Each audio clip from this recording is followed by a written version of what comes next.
Hey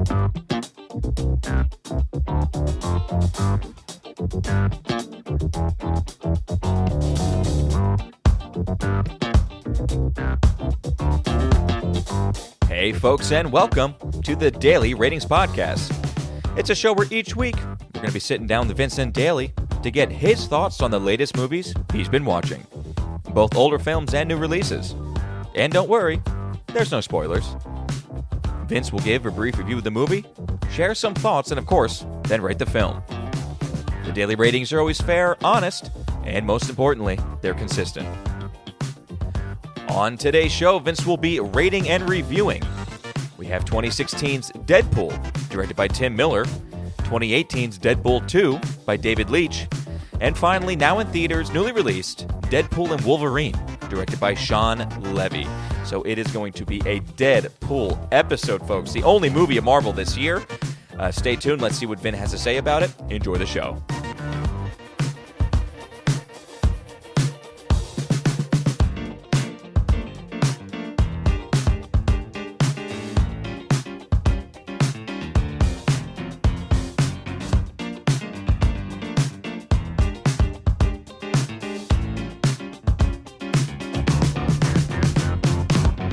Mr. Vincent Daly, how we doing, buddy? Hey, Tommy boy, how's it going? It's going okay on this side of the table. How was your Deadpool week, my friend? Deadpool week? I mean, it was something else. Like I said, I did not expect to, have the experience I did. I think I told you. On the rewatches. When we went to the Twisters premiere, I was like, man, I think I was looking back at the broad strokes of Ryan Reynolds' performance and like how Deadpool has like changed over the last decade or so, and like the high points of it, but there's some rose-tinted glasses. Because watching back, it's just like I found myself pretty much in the same mindset pre-podcast when I watched these. That it's like it's a pretty iconic performance for Ryan Reynolds as Deadpool. Yeah, which we'll get into in the reviews. But they all kind of boil down to be pretty stupid.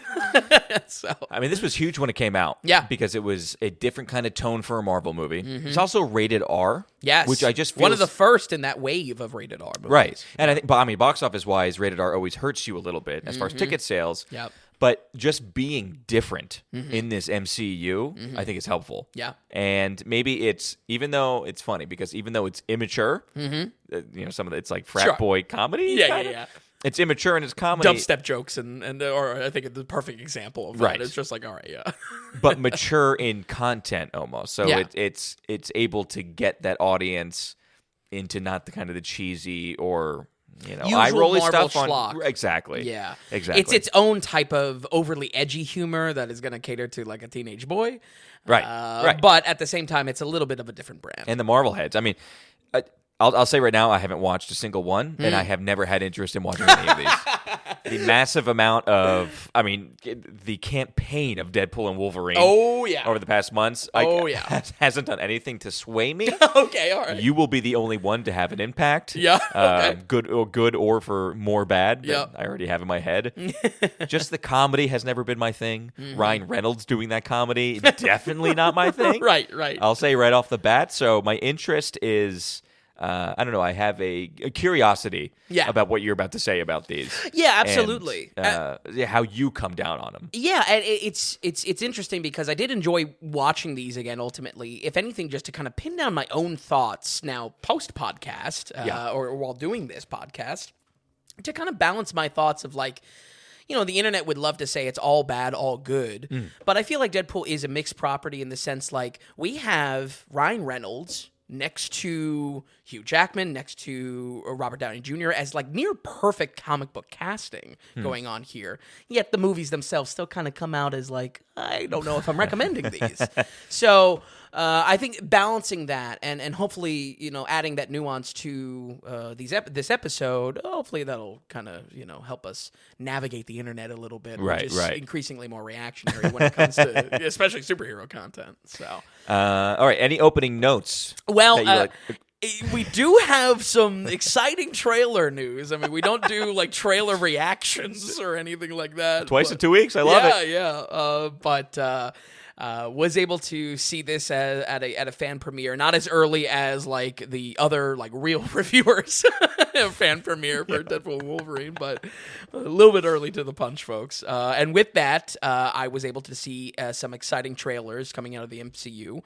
The main being the new premiere of the new Captain America movie, Brave New World. Yes. The reason why I want to bring this up is because I'm in full support of Anthony Mackie taking on the costume, donning the shield in that transition, outside of a Disney Plus show, that is.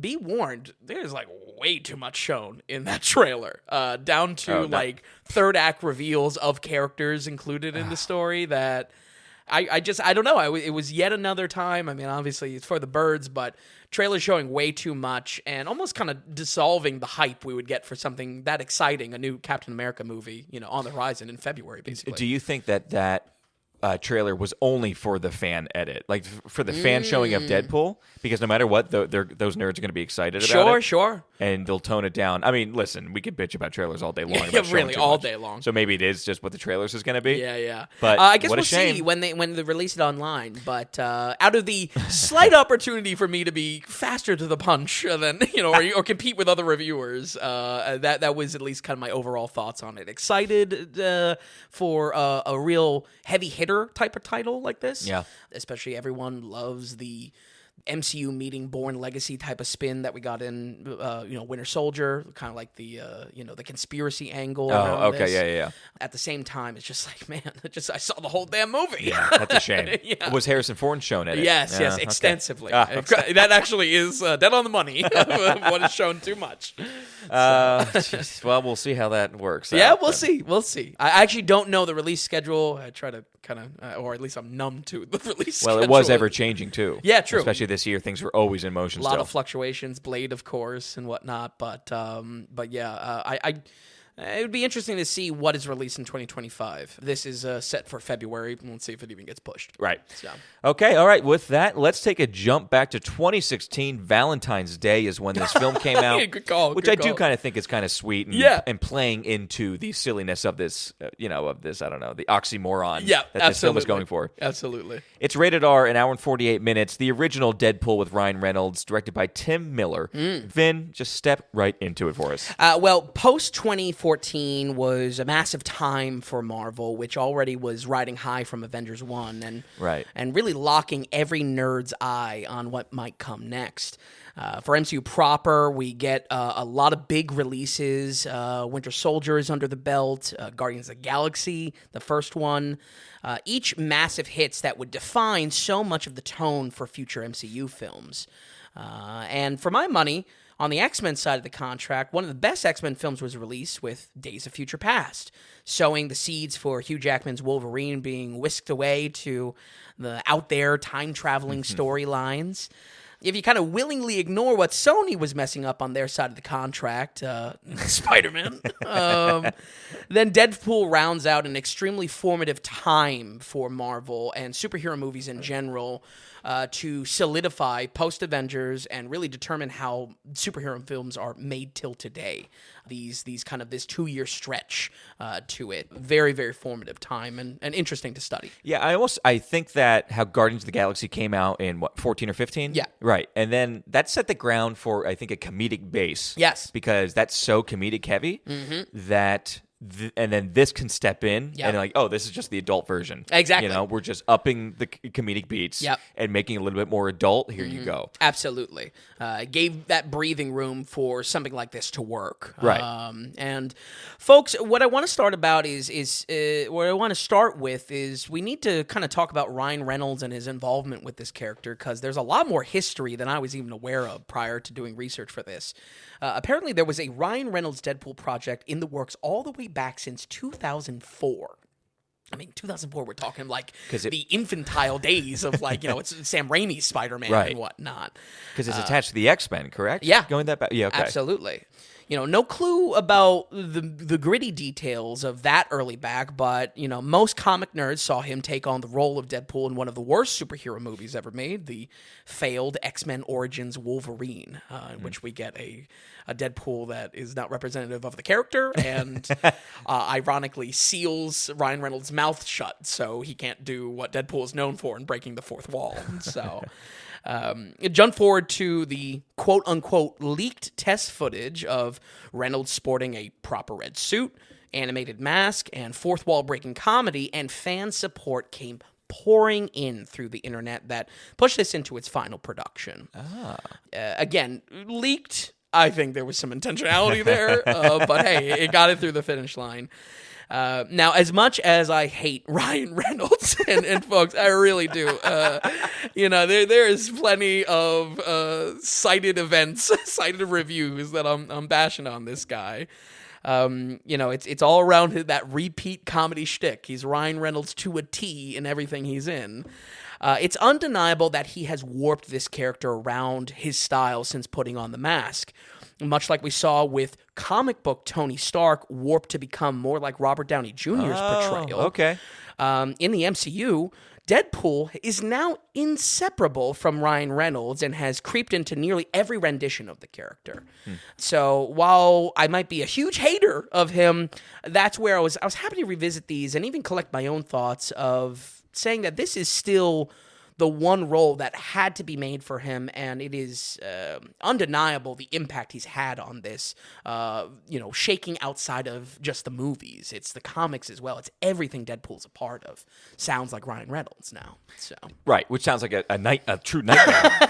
Right, but I feel like it's a character made for him. It is a character created, Yep. and that has purpose now almost. Exactly. That's a good point of tying it back to Tony Stark. Yeah. And how when you think of Tony Stark, you just think of Robert Downey Jr. now. Absolutely. Not a bad thing as far as character and movie goes. Yeah, and even the comics lending a knee to that, or bending a knee to that, because not only is that something to market for new comic book readers to say like, oh, I like the MCU, let me maybe try out some of these comics. Yeah. It's just like it really is perfect casting, and I'll include Hugh Jackman's Wolverine in that, but that's obviously apparent by our new release this week. So, Deadpool, the merc with a mouth, an unlikable, slipped up there, an unkillable mutant belonging to the X-Men side of Marvel. Ever since his arrival to comics in the 90s, someone that has been a huge fan favorite character. Wade Wilson is categorically a terrible person, but what separates him from many anti-heroes in comics, especially ones to come out in the 90s, is his ability to break the fourth wall. Him addressing the audience is not just a typical narration or a comedic shtick, it is his power. He literally has awareness of whatever story he's in, making a meta-comedy spin just as important to a Deadpool story as any of his more typical superpowers you associate with him, like fast healing and good with guns. So, if we're going to give credit to, the design, that's the interesting part, is him breaking the fourth wall. He's like a gung fu Ferris Bueller. Sure, right. And what do you know? This is the movie that the Ferris Bueller joke is in. Oh, is that right? Oh, yeah. I'm like an infant here. You literally haven't seen this movie. I'm forgetting that. Yeah, at the end credits, he does the whole, like, what? You're still here? Oh, really? With the robe in there. Yeah, it's all right. Okay. Wade starts his journey working as a gun for hire with a silver lining hinting at his good side. Just when his life seems to be going in the right direction, he discovers he is terminally ill, which lands him on the radar of the boogeyman of the X-Men universe, the Weapon X program. Scarred and disfigured by the procedure, Wade Wilson now has superpowers that allows him to heal from any wound, even if fatal. And while he might be alive, he is certainly not happy about what he gave up and hunts down the man responsible for his horrific transformation. I gotta say, this has a pretty great opening to it. Pretty electric as far as action goes, which is actually just a reworked version of that test footage that went viral. So lead with your best. I think that's real strong, directing-wise.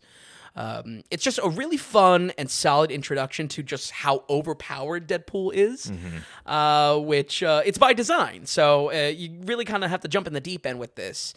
I think the real missed opportunity is in the rest of the film playing out like your dime a dozen superhero origin movie. Don't get me wrong, this takes full advantage of its heavy rated R standing. The heaviest rated R among all of these films, I would say. Yeah. With sex, cursing, and bloody violence. This also probably has the best Stan Lee cameo in all of the MCU as a strip club DJ. So, hell yeah. Oh, that's actually good, yeah. Rest in peace. When you break down the beats of this story, it's all been there, done that. Which is disappointing considering how there is no ceiling on how crazy a Deadpool story can get. And something where I'll happily say right now for folks, eager to get to the new review, something that the new movie does not have a ceiling. It gets pretty wild, like a real Deadpool story is bound to get wild. So, for every meta joke about sloppy writing or weak characters that he is kind of self-recognizing that this is a little bit of superhero schlock, the film still moves forward with these elements, which is also why the comedy doesn't work for me often.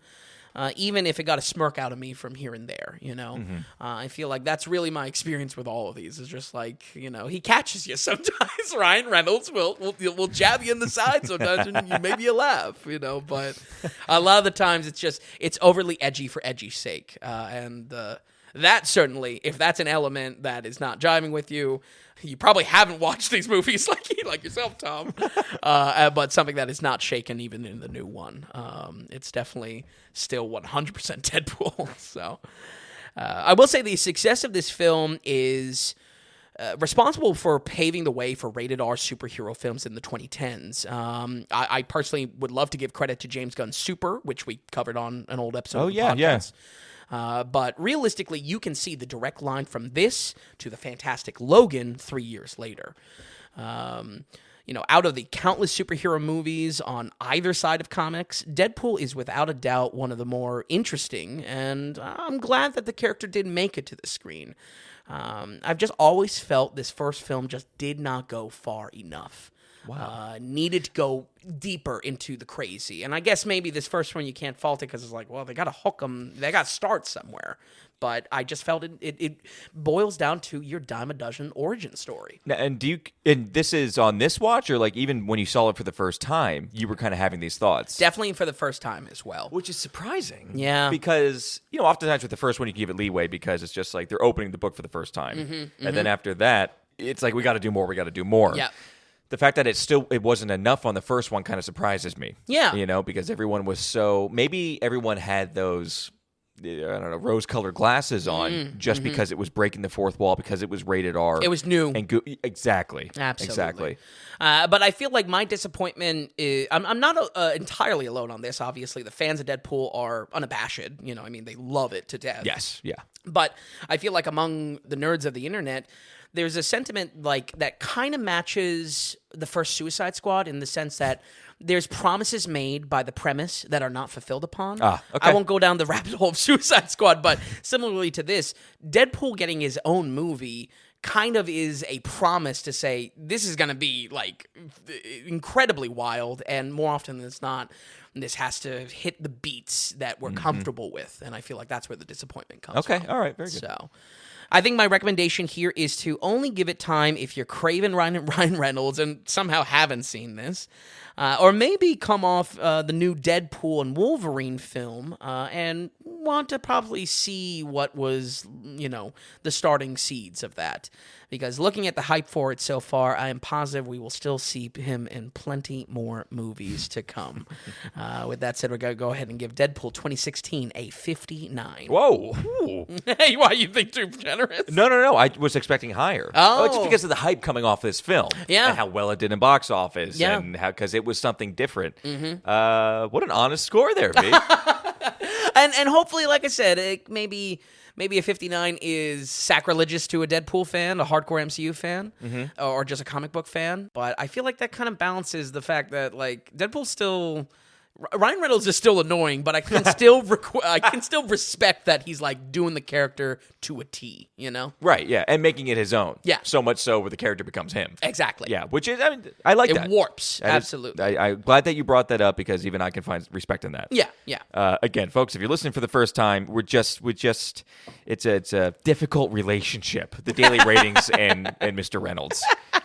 Yeah, we have 3 solid movies. I'll bring up 2 in our Deadpool and Wolverine review because they share the director. But I wish I could say I had a bad experience with Mint Mobile or something. But no, it's just his movies just we don't love. Yeah. Okay, so let's jump 2 years in advance. We are now in 2018. Again, riding on the high of this, I think this got fast-tracked a little bit. This is just called Deadpool 2. Again, it's about 2 hours long, rated R still. Yep. How do we come back a second time? How is it ramped up? Break it down for us. Well, ramp up is definitely the goal. I got to be honest, though, this comes out a lot weaker for me, mostly because of how jokes are written for this film, but I'll get into that in just a second. As it was teased in the post-credit scene of the last film, along with, again, a very funny Ferris Bueller parody, this does, in fact, have Cable as the bad guy, casting none other than Josh Brolin as the cyborg assassin famous from Deadpool comics and X-Men comics, making him the biggest bad guy on both sides of Marvel's contract. Of course, this is peak of when he's doing Thanos as well, so Josh Brolin was raking in that comic book money. Good for him. Quick thoughts on that? Like, do we like the actor sharing of, like, he's inside the same universe? Yeah, it's definitely, I mean, it is what it is, you know? It's like, they're going to do it anyway. I feel like that kind of went away with very old critique of, why can't I think of his name? Captain America playing Fantastic Four, the Human Torch, back in the day. Oh my gosh. Yeah. Oh my word. Yeah. Chris Evans. Yes. You know, it's kind of just like, hey, it's been so long now. He You looks suck it up. different enough, so. Yeah, he's got a beard eventually. Yeah. Directing wise, this introduces us to David Leitch, a director we've covered a fair amount on the podcast, especially in trying to find action films worth your time. And while much of this film is a rewash to lesser comedic effect, the action is definitely a step up here, which is great to see being a universal quality of our director. If I remember correctly, David Leitch also comes from a choreography background. Always loved supporting that type of creator, elevating into the directing type of action films. So I'm kind of rooting for this. It does come out a good bit weaker, though. Okay. I mean, different director, but same writing team, basically. Yeah, basically. You know? So. And now I believe Ryan Reynolds is included in that, which makes total sense as far as like the improv style of probably giving... I'm sure he's working the script a decent amount. 24 takes telling jokes, and then in the post-production, him probably consulting and saying, this one works best. Yeah. Like Deadpool himself said, if the first movie was a horror movie, Deadpool 2 is a movie for the whole family. While the original fell into the trappings of that origin story plot that had been done to death, similarly, this uses the cliche of gathering a superhero team together to overcome the impossible. Definitely by 2018, something that a lot of superhero brands were trying just to try to capture the vibe of Avengers. It's always kind of in, perspective to Avengers, which I think is something we've kind of talked about in reference to Marvel's phases. When we've covered like the Guardians episode, perfect example, we get a lot of years separating and how that changes how these films are being made and pushed out. Yeah, look at Thor, the tonal shifts there. Absolutely. That's a great example. Probably the best example because from Dark World to Ragnarok. Yeah. Deadpool is living his mercenary life to the fullest until he gets, yet again, put on a revenge mission after his world is shocked. Lost and without hope, he turns to his fellow X-Men to seek purpose and comes across a problem child that looks to be a perfect convenience for his own redemption. A dangerous kid with superpowers going by the name Fire Fist. Fire Fist might not be much of a threat now, but with bad influences around him like Deadpool, the path he takes in the future will lead to mass destruction and pissing off one dangerous cyborg. Cable, losing his family in the future, travels back in time to hunt down this child with only the unlikable... I'm sorry. That was a genuine mix-up. Only the unkillable Merc. I swear to God, that was a genuine mix-up now. Standing in between. To overcome Cable, Deadpool will need to form his own superhero team, the X-Force, and find out what it really means to be a superhero, even if it is just 4 to 5 times. This X-Force line, once again, captures where there's a promise that kind of being made to the comic book fans of adapting this story, and there's a drop ball in adapting that. We talked about this with Flash, that Flashpoint. It's a really good Flash story. It's probably the best Flash story. The movie around it that it's adapting kind of sucks, you know? Okay. The X-Force is a line of comics that are some of the most iconic for Deadpool, which is a shame it gets crammed into this story and mostly kind of thrown out as a quick joke and then throws out the concept. Towards the end of the movie, they even give a quick nod to his alternate suit from Uncanny X-Force, which is cool, but bittersweet, it's just like a little bit of a tease. The reason why this is a shame is that the future of the MCU, I wouldn't say the potential for adapting this story is totally lost, but the X-Force, next to teams like the Thunderbolts, could still be Marvel's key to bloody rated R action in the MCU. The X-Force is a team of superheroes just willing to kill. You get Elektra in there, you get Wolverine in there, you get Cable in there. And for how many times we've seen Suicide adapted on the DC side of comics, it would only make sense they just try again. So it's like, the door's not shut on it, but once again, like with Deadpool 1, it's like, man, this could have been so much better. Like, this could have been really knockout and just shit. Crazy. Yeah. Like, visually crazy. Just give us... Just fun mercenary action. Right, exactly. Yeah. Even with all the fourth wall breaking stuff. Let's start with some positives. I would say by far the best jokes in this are the one about Frozen copying Yentl with Barbra Streisand, really golden.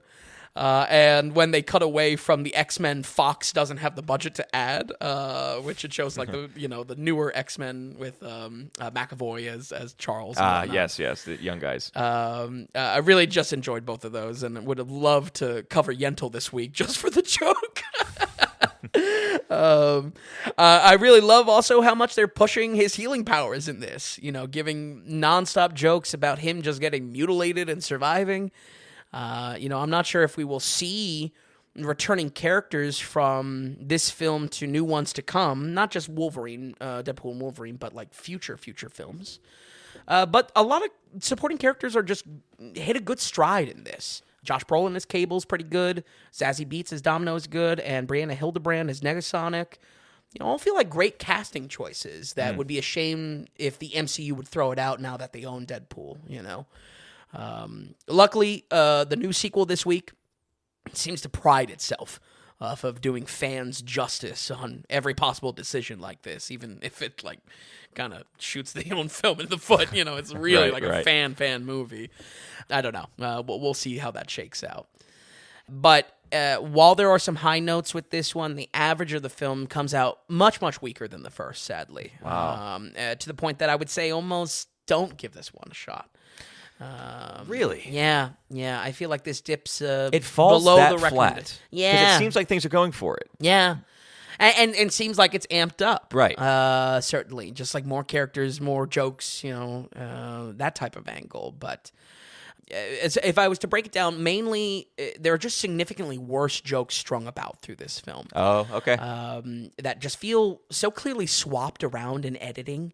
The luxury of Deadpool is by not showing his mouth. Jokes can be workshopped in post-production like any animated character. Yeah.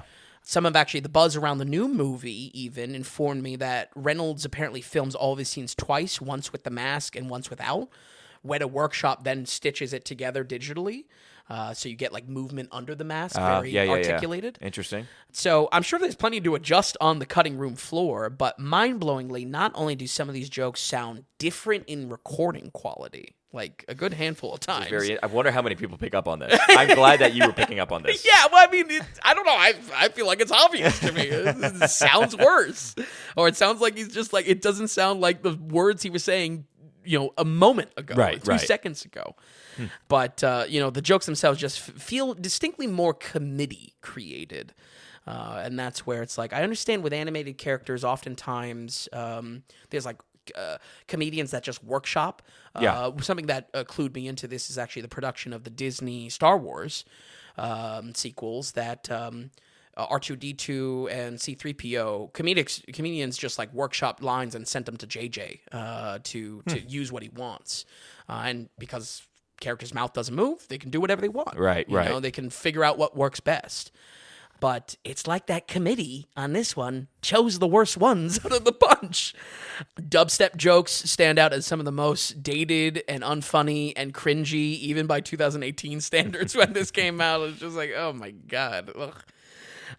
You know, oftentimes the ones that stick out the most as well just feel rushed, even in the final edit, when they can make the most of it, especially in the writing process. And like I said in the last review, Deadpool's awareness of other comics is the best part about the character.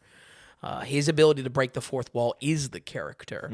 But this movie seems to be just too much, trying too much to play in the sandbox of present day or 2018 present day MCU, DCU fandom bullshit.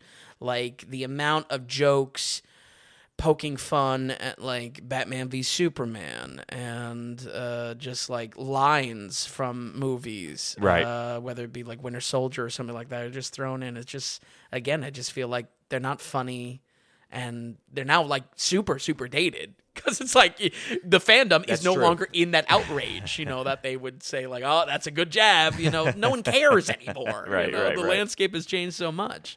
So that's why I think returning to this film, contrary to probably, from most people's experience, being neck and neck with Deadpool 1. Yeah. If not maybe a little stronger for it being more wild.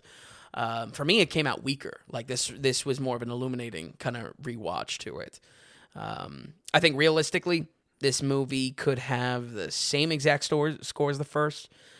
But so much of it is rinse and repeat. And for the hardcore fans of the original, I don't think they wanted anything else, to be fair. You know, I mean, I don't feel like we talked a little bit before we turned the mics on about some of the reactions in the crowd of seeing Deadpool and Wolverine. And it's just like, the guys really like busting the gut at these jokes. I don't think they wanted anything else. So they got what they wanted. Right, you know right. what I mean? So true. So I don't think it's a disappointment to them. But for my own enjoyment and for the critical review of this movie, I think there are just some key areas that fall short, and all of them tie back to just worse writing and worse comedy. It's just a less funny movie. And here's hoping we get a proper X-Force movie sometime in the future. We're going to go ahead and give Deadpool 2, 2018, a 47. Wow. Wait, you think too low? I'm just surprised. Yeah. Because I mean, it's not like these films have the most glowing praise, obviously, from the MCU bros. Yes. They love this film. Or just comic bros in general. For sure. Love this film and this franchise. But that being said, I just kind of felt like, I guess because I'm always was concentrated on the box office around it, you know what I mean? And the culture around it, how it was different. I think this one came out like around Christmas. Yes, yeah.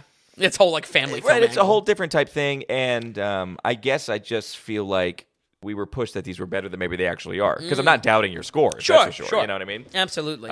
Because to be below 50, wow, you know? Yeah, I think, and that's where I'm saying, like, it realistically, if you're on the hook with these, I mean, I almost feel like when we first talked about some series on the show, of just like, well, if you're in this deep, you're probably watching it, so you kind of score be damned. Very true. But I feel like this one specifically was just like, it dips below 50 for me because I don't know if even you watch Deadpool 1, you probably just jump to Deadpool and Wolverine. You don't really need because you're not missing too much either. Exactly. Yeah, I mean, this mostly sounds like not only were the laughs less, but the drop ball of what the action could have been was even more of a disappointment.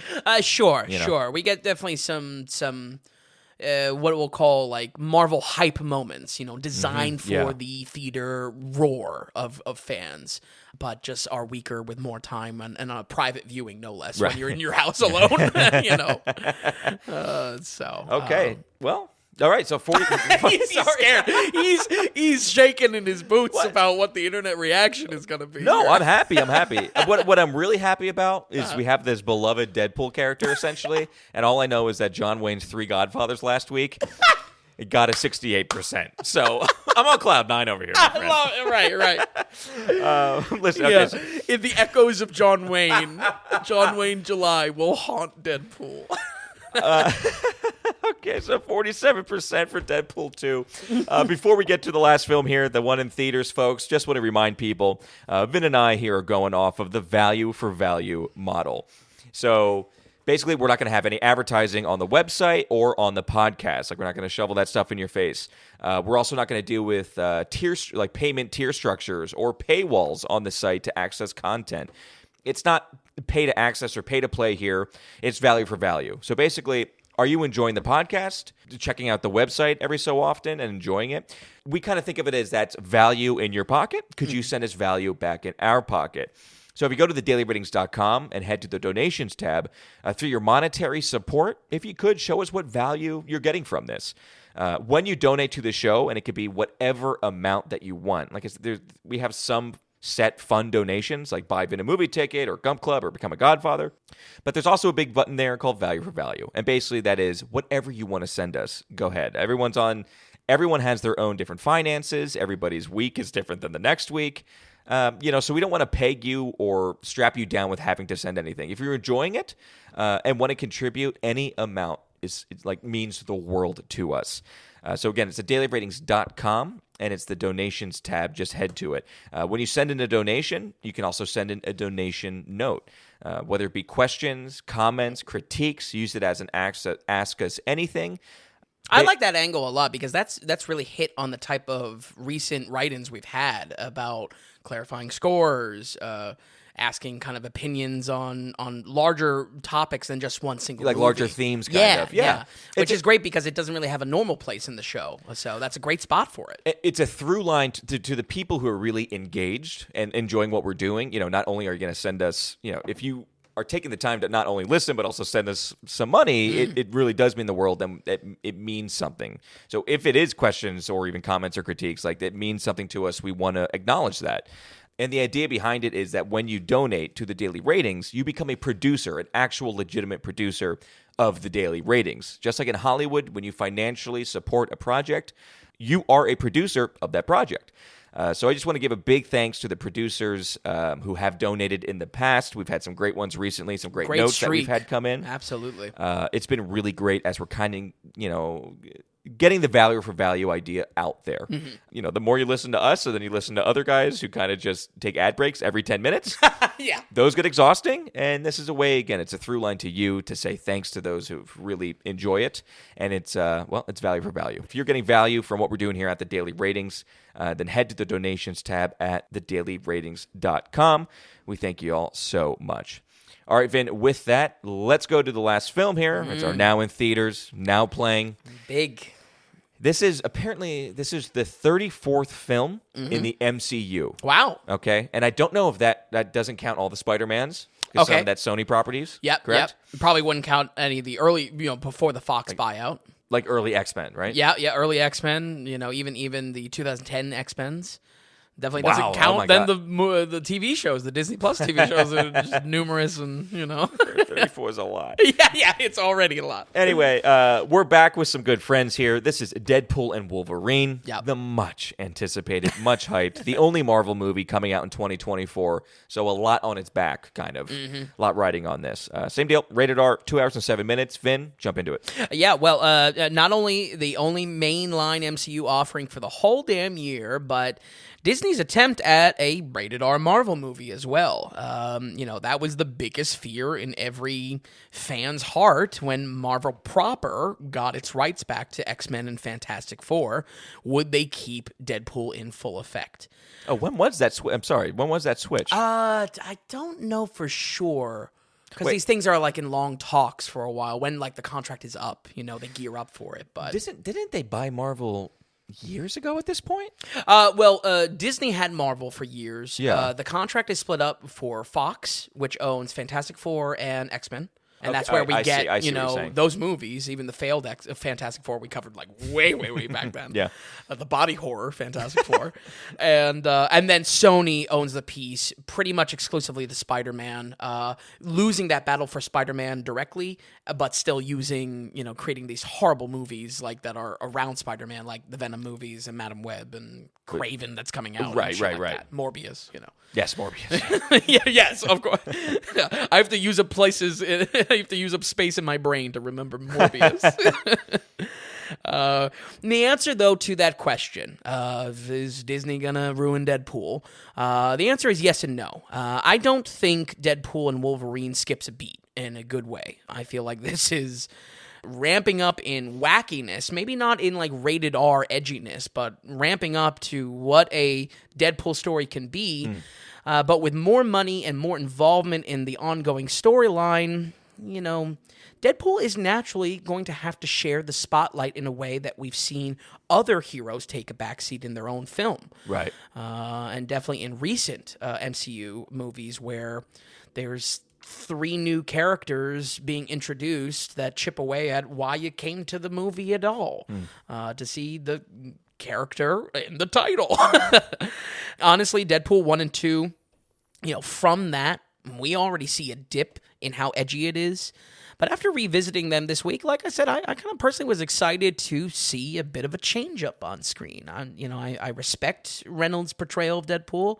I'm rooting for Deadpool as a character in comic books, but I'm really not a huge fan of these first 2 films. Yeah. Especially, let Deadpool in this type of environment steal those beats in the Marvel movies that we always complain about. The forced comedy, the Marvel shtick. Let Deadpool have the zingers because that's the character as it really is in the comics. So I was anticipating it working, and I'm happy to say it does. He does kind of fit into... The jokes are still there, but at least the jokes are Deadpool saying them. You know what I mean? It's everyone else is able to do what they're there to do without being diluted by that Marvel jokiness. It's all on his shoulders, which is, kind of works in that way. Okay, all right. So the PR campaign around this has been truly, truly massive. Something that can be summed up as Yellow Suit Wolverine, let's fucking go. That's basically it. Actually, to the point, like, LFG is, like, part of, like, the posters for this movie. It's insane. Yeah, it was wild. And then if there's anything driving home that this is still, like, a teen boy type of property. Right, yeah. So... director Sean Levy is continuing his collaboration with Ryan Reynolds after... just little gems like Free Guy and Adam Project. Just little gems of a movie that promptly waste your time. If you're looking for me to source, or if you're looking to source where my hatred from Ryan Reynolds is, go back to those reviews if you want to hear, me ranting on not the biggest movies. fan. Not the biggest fan. Yeah. But boy, oh boy. Get Sean Levy off the interview circuit. I talked to you a little bit about this, Tom. They're putting him between neurotic Ryan Reynolds and Hugh motherfucking Jackman. And in comparison, Sean Levy looks just like a weirdo freak next to these guys. He's not a good-looking movie star. Yeah, exactly. It's just like, oh god, and you could just tell almost in like when Tarantino is on the press circuit, like he just wants to be cool with his star, and it's just like failing. Some of the funnest videos ever of Tarantino. Right. Or my favorite with Tarantino was for Once Upon a Time. He did like a sexy like Vogue shoot, and he was like acting like he was the hot shit next to Leo and fucking Brad Pitt. Well, so similar vibes here. It's just like, Sean, no, you're not as charismatic. Yes. I'm sorry, I had to bring up the Tarantino thing for the Django one. Oh, next to Sam Jackson and Jamie Foxx. Yeah. Where he's just like, Tarantino, you're the whitest guy ever. What are you doing? Yeah. But my man Jay over there. It's like, whoa. It's buddy. Like, how is he not canceled for that, honestly? Like, it's unreal. But similar vibes. Yes, similar okay. cringy vibes on this PR circuit. Folks, before we get into the main breadth of this story description, we need to talk about the dreaded MCU summer reading. The required watching for this film, and mind-bogglingly, it is not Deadpool 1 and 2. I would say you don't have to see Deadpool 1 and 2 at all for this movie. But there's other homework that we really should do? Yes, and much more important homework. Really? Yeah, like the time that you put into these 2 films, you really kind of have to watch something else. 2 other things. Really the only attachment to our prior 2 movies is that he has friends he wants to save in his respective universe. Yeah. And unexpectedly, there are 2 required viewings that are not only critical to understanding the film, but would very messily spoil what are some of the best moments of each of them. I'm not joking around. Logan 2017 and both seasons of Loki are straight up required for seeing this movie. Really? Required. I'd call this an intermediate comic book knowledge experience. You kind of have to be up to speed a little bit, even to just enjoy fully what has been kind of unearthed with and catching all the jokes that he's making. Luckily, I think both of these are easy blanket recommendations. Logan is fantastic. Yes, it is. And an easy watch, absolutely worth your time. And even if 2 seasons is pushing it a little bit on the TV front with Loki, you could probably just do a simple recap of Loki. Like a YouTube recap. Yeah, Okay. A fan recap. But it's important. Again, you just won't understand it. Okay. It's like, you can watch it and still laugh at Ryan Reynolds' stick. Right. But the real movements of what's going on, that's required. Yeah. So in that regard, I'm going to stay away from major spoilers. And if you've seen either of those, you kind of know the spoilers that can happen with that. Okay, yeah. I think for comic book fans that are going to be seeing this opening weekend, not really an issue. You probably watched both of those as really great works already. Yeah, it's everyone else. It's me. Exactly. Which I love Logan, I will say. Yeah. Great movie. With that said, Deadpool and Wolverine is a multiverse jumping adventure pulling from the deepest references of Marvel, even beyond the scope of the self-recognized MCU continuity. Deadpool's relationship is once again on the rocks. I mean, that's also real quick. I don't mean to take outside tangent. Please, go for it. If I had to make one example of how much of these are just by the books, even with their edgy exterior, is that Deadpool's arc in every movie is just restarting his relationship with the stripper he dates, and it's just that's how the movie starts. All of them. Everyone is just and he's on the rocks again, and he wants that love. He wants to be loved. He's an egomaniac. So it's just side tangent aside. While he feels happy settling down, he is definitely in search of a purpose greater than himself. Just in time, he gets snatched into the sacred timeline of the MCU by the Time Variance Authority, or TVA. This is its connection to Loki. Mm-hmm. Them informing him that not only his anchor to his own timeline is deteriorating, it is deteriorating fast. To fix this, he has to find a superhero strong enough to anchor down his own reality. And who is stronger than Hugh Jackman's Wolverine? Deadpool quickly starts to do things his own way, for better or worse, and stumbles into a Wolverine that might not be the best, but low-hanging fruit for him to bamboozle him into his plan.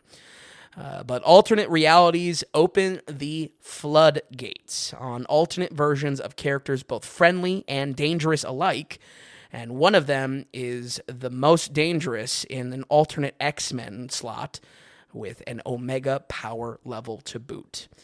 Tom, I do feel slightly like I got my wish here. If you remember our Doctor Strange 2 review, one of my critiques is that they did not go nearly far enough in the universe-hopping antics. Yes. It was definitely a quick letdown of what was, the title of the movie called Multiverse of Madness. It wasn't really that mad. This, on the other hand, takes full advantage of a batshit crazy plot. And that not only fuels the fourth wall breaking comedy of Deadpool to become a little bit funnier than both of the prior movies, but really has just no limits on what it pulls out of its ass. That's good. That sounds interesting. This is where it's man, I kind of got my wish with this one. It was just this is the first Deadpool movie that lives up to a Deadpool story. Does it feel like they were able to let loose a little bit? Absolutely. Like the director could kind of go for it, and the writing can kind of open up its wings a Absolutely. little bit. That's good.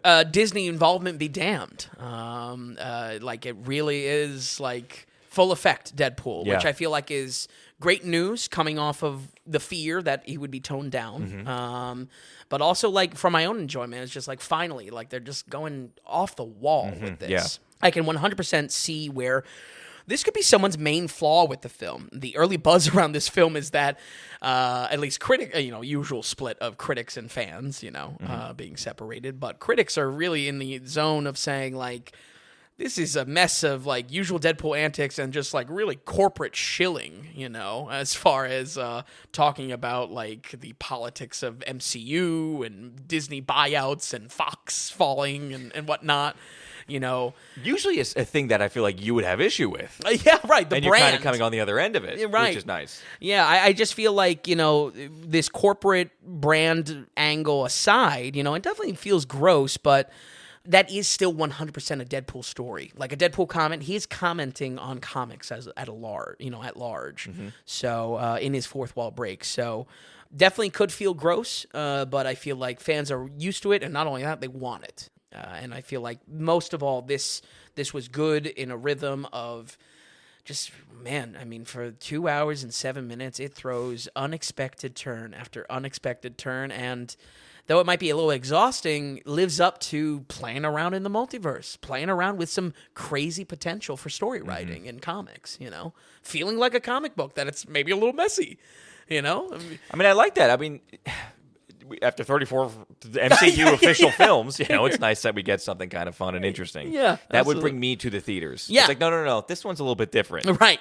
Shake things up a little bit like a Ragnarok did. Yeah. That excites people. Absolutely. And this falls into that and is compounding with being the only true MCU film. I feel like it's benefiting from it being a fresh take in a fresh year. So the best part of this movie, though, folks, is absolutely the buddy cop formula that sets in and strung between Deadpool and Wolverine.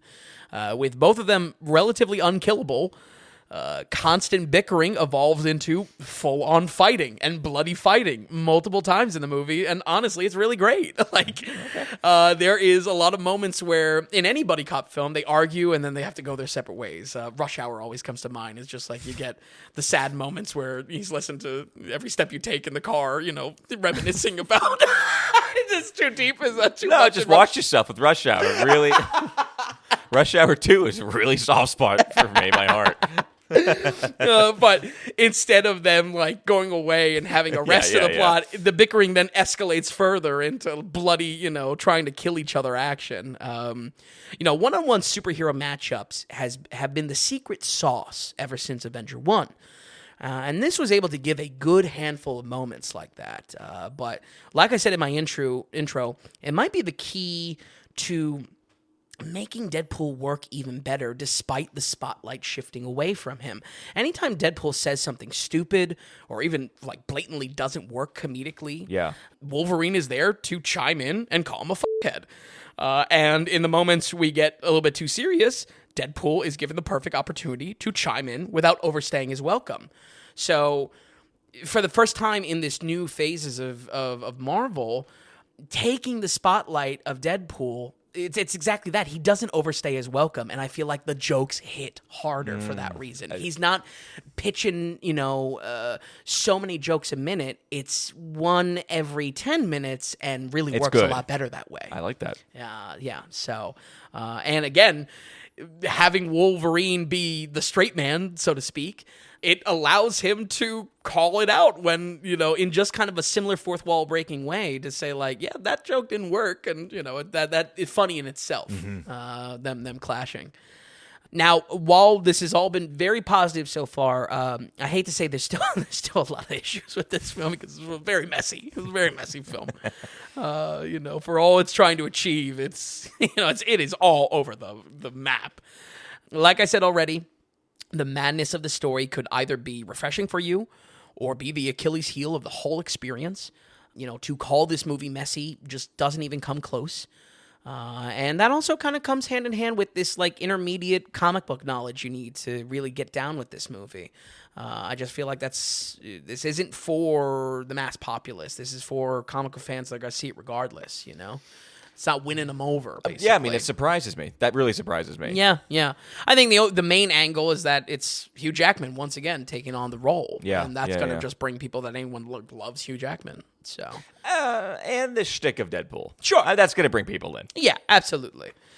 For me personally, the finale of the second act just feels a good bit like the same nonsense we've seen in the latest MCU films. This is where there will be fun cameos and alternate castings all falling into spoilers, so not something we've directly talked about in reviews of recent Marvel films. But the type of inclusions that are designed to get an opening night theater roaring, and I really mean roaring, but beyond initial hype, adds nothing to the experience. I'm going to call this Spider-Man No Way Home syndrome, as it's the biggest example of hype exploding around what they put on screen, but a year later watching the film and it feels awkward and clumsy as an inclusion, especially in the privacy of your own home, when moments in the edit are designed to give it breathing room for fan cheering in the theater. You watch it privately and it's just like, what is this like? It feels like a sitcom stripped of a laugh track, Wow, that's, yeah. It's just like, it just doesn't work. So there's probably some, I don't know, more damning examples than No Way Home, but No Way Home is definitely the biggest example of that as far as, success goes. My bone to pick with Sean Levy isn't done yet either. As the music in this is a bit much. Listen, even though 100% of it is used for jokes or to add kind of a ridiculousness on screen, there has to be over like 24 licensed pop songs in this. I mean, I'm going to horribly date myself, Tom, but it looks like it's like listening to like a now that's what I call music CD. Okay. It's just like you're winning me over. That's great. It's just one after another and just but it's also like generic not nailed down by decade. It's just like pop music you would hear on like the radio, like in the sense that it's just a hodgepodge of like the last 30 years. Yep. But yeah, it's just like the music picture just trash. I'm sorry, like I'm not trying to be a hipster with with my music picks, but it's just like every pop song you can imagine is played in this. Genericness, kind of. Yeah. It just feels like Levy's just using it to I don't know if he was like I won't go deeper. I'm shitting on him too much. Folks, I will end with saying that it's a tiny bit too long. I know it's only, 2 hours 7. A little bit over 2 hours. The reason why I say this is that the story has like 4 to 5 back-to-back ending level fights. Like the last 30 minutes are just like, oh wow, this is crazy. Oh wow, this is crazy. There's a lot of just like back-to-back, and it just gets a bit exhausting is all. The writers actually knew this and definitely felt this, because one of the funnier jokes Deadpool does is like at like the last two or like the last one or the second to last one, he turns to the audience and says, bear with us a little bit longer. It really is. It just feels like a bit exhausting, but I'm happy to say this movie was not only the strongest Deadpool movie in the trilogy, but an MCU film that was worth the wait. Or at least worth going on this quality over quantity approach that has doomed the last two phases of the MCU. Its biggest strength for fans is how it uses every card in Marvel's hand, and I really mean that. That's where it's like this intermediate level, like this movie pulls things out of its ass. Yeah. It feels like Reynolds took full advantage of sitting down with a team of writers and was saying, we need to make every pull every card possible, every ace in the hole. And at that same note, on that same page, its biggest hurdle is for everyone else who is figuring out who the hell just walked on screen and why do they matter at all. We're going to go ahead and give Deadpool and Wolverine a 69. Okay, 69%. B3 Godfather. B3 John Wayne's 3 Godfathers from last week. But you know what? That's a pretty good territory. Yeah. Again, if we have new listeners, just so you know, it's like we're not Rotten Tomatoes where everything gets 85s, 95s, and 100s. Yeah. We really treat a 50% mark like a 50% mark. Right. Where if you're around 50%, that means it's going to hit for there's an audience out there that this makes sense for. Audience out there and, still in the territory of worth a watch in some sense. Right. And 69% is straight up there as far as, this is a good movie. Yeah, verging on great Pretty good. in some ways. Pretty good movie, Yeah. Yeah, because how do I say? 65 is a good movie, 75 is a very good movie. Yes. And 85 is almost basically a must-watch. Absolutely. So 69%. I'm glad you were able to enjoy yourself. Yeah. With the theaters. Yeah. Or in theater with the diehard fans. Yeah. won't get into it too much. Folks, I ranted to Tom before this about my theater experience, but there was just one guy that he was just like, "Oh, you gotta be kidding!" Deadpool like steals like some golden guns at points, and at some point in the movie, and he was just like, "He did that for what?" And, like loud. Yeah. It was just like, "Oh, okay." Oh man! So I have to say, like Wolverine and Deadpool, do you have a favorite in this film? Who did you enjoy seeing more on the screen? They work great together, and that's where that buddy cop vibe is. Yeah. It's the best thing the movie has going for it, because it's again that formula that the buddy cops are going to bicker. Yep. But then that bickering always leads to a really fun fight and a one-on-one fight. It's not like the type of fight where it's just like, this is like a bunch of superheroes running in a line at more superheroes. Of course. If we ever cover Civil War, that's what I'm going to tear into that movie for. But it's one-on-ones, and that's the fun of Avengers 1. That's the secret sauce. It's the one-on-ones matchup. It's like Tom Hardy and Leo going after it at the end of The Revenant. Sure. The most famous of all MCU matchups. The Revenant. I bet there's no natural lighting on this film, though. So after seeing this and after how disliked the Free Guy was and Adam Project with us, how do we feel about Sean Levy taking up the helm of the next big Star Wars project? It doesn't feel real. It's yes, yeah. It's like, what? Listen, I don't know if he's putting pop songs in it. I doubt it. There's like 24 pop songs in this. The only caveat I'll say is, MCU, Disney, Marvel, and it is all Star same Wars house. With Disney, Star Wars. It is. Production companies have some major brain leak in No. these decisions. Well, I was Stroke. I was gonna say, I don't know, their fingers in the cookie jar more than any other collaborations. Right. So as far as songs go, was it Sean Levy or was it somebody from the upper? Yeah, true. Was it the Suits? That's a fair point. You know what I mean? I mean, who knows the lack of control this man really had? Yeah.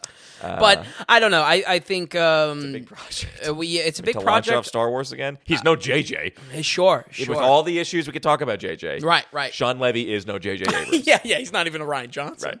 Right. I don't know. Star Wars is just such a tangent that I don't know. Okay. But I'm just saying it's coming down the pike. Yeah. Sean Levy is helmed for that. Yeah, and also just on that note, I mean, the production pipeline for Star Wars is just never going to stop. I mean, yeah, for sure. It's the Bill Murray joke. Nothing but Star Wars. So, but yeah, this was a really fun week as far as a watch. Yeah, definitely. Like I said, I feel like hopefully I've been able to strike a line. Nuance is dead in the internet, but hopefully I was able to strike a line as far as like giving Ryan Reynolds his due. This is an iconic performance, but like we always say, iconic doesn't always have to mean like the best of all time. And I'm glad that I mean, it's a huge movie. Of course, we're covering it for what we do, but I'm glad to get your fingerprints on this, just because I will say for this Deadpool and Wolverine, ratings are kind of all over the place. Yes. I know that there's some consensus in some circles and others, but when I'm looking at multiple kind of sources, like a lot of sources here, and it is varied big time. Yeah, and I think it's just how palatable the corporate elements are, because that sometimes it feels like it's brand first in jokes, and then again in this bad habit these later MCU films have had. Doctor Strange 2, a great example of that. Just like somewhere in the second act, they really try to prioritize just like pulling characters out of their ass for fan reactions, and it's just like this kind of doesn't add anything. Yeah, you to have the to be story. careful with that. Yeah, and also definitely increases that summer reading aspect that I feel like is a barrier. No, for sure, absolutely. Vin, any other notes? Are we wrapping up anything for next week? What are we looking at here?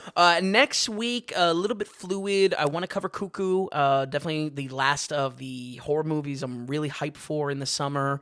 Dee Dee looks interesting, but also excited to wrap up the John Wayne project. We're going to be doing the Cowboys. Definitely a little bit more family friendly, but 70s Wayne. I'm excited to take a look gap. at the different decades. Yeah, like we were talking about with last week, that these decades of Wayne, that's what's kind of my skin in the game for this study of just like, yeah, how does this actor evolve? Yeah. That's why I'm glad we hit the 40s so much with him so far. Okay. All right, Vin. Well, thank you so much. I wanted to make one comment and just tie it back a little bit just because we did Twisters last week. Because I think you might be excited about this. So you know the film The Running Man? Yeah. Which is rated on the Daily Ratings? Oh, right. Yeah, wild movie. So you know that they're redoing it. Yes, and isn't someone... Glenn Powell is the star. Oh, wow. Okay. Edgar Wright is directing. I knew it. He's your boy. Yes. He is your boy. He's absolutely my boy. More than anyone. Like, probably up there with Scorsese. I know that may be crazy to say, but I love Edgar Wright. Listen, Running Man... wild movie. And you like Glenn Powell now. Oh, easy. But yeah, no, I would be a little bit more open to it. We'll see if it happens. I think Wright has a bad history of attaching to things and then dropping. What was the one that we were really excited Ant-Man about? 1. He did Ant-Man 1. No. He dropped from Ant-Man 1. It was going to be, he wanted to do more like the heist angle. And he dropped from it. So, I don't know. We'll see. We'll see. Okay, all right. I was reading that and I knew, I don't know. I was excited for you. Yeah, absolutely. But, okay, Ben, thank you so much for watching these Deadpools here. Thanks for stopping by and for your reviews. Folks at home, we'll just quick run it down one more time.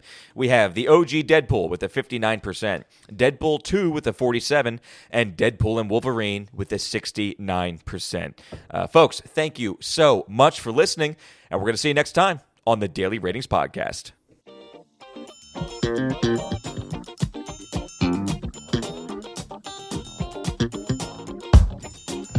Hey, if you enjoyed the podcast, if you would, give us a good rating or get the word out and tell a friend about us. And just a reminder that the Daily Ratings is completely producer supported. We want to stay away from advertising, and we don't want to have any paywalls or tier structures or subscriptions. It's all just value for value. So, are you finding value in any of the things that we're doing here at the Daily Ratings? Then become a producer and donate whatever amount of value that is. Just go to the donations tab on thedailyratings.com, and while you're there, be sure to check out the massive amount of films that Vince has rated. So thanks so much, everybody. We'll see you next week on the Daily Ratings Podcast.